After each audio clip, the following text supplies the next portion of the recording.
தர்பூசணியில் எந்த ரசாயனமும் இல்லை என்று தமிழ்நாடு அரசு அறிவித்திருக்கிறது. அண்மை செய்தியாக பார்த்து வருகிறோம்.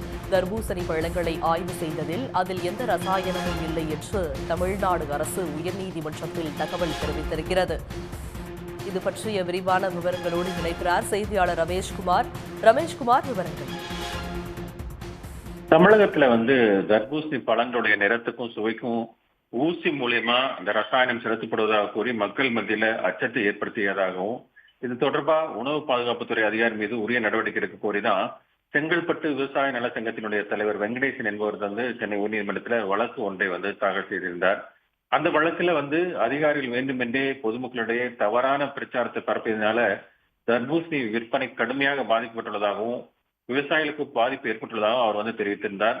மேலும் அந்த தவறான தகவலை பரப்பி உணவு பாதுகாப்புத்துறை அதிகாரி சதீஷ்குமார் மற்றும் பிற அதிகாரிகள் மீது உரிய நடவடிக்கை எடுப்பதுடன் அந்த விவசாயிகள் உற்பத்தி செய்யும் தர்பூசணி பழங்களை அரசாங்கமே கொள்முதல் செய்து அதற்கு குறைந்தபட்ச விலையை நிர்ணயிக்க வேண்டும் என்று அந்த மனுவில் கேட்டுக் கொண்டிருந்தார்.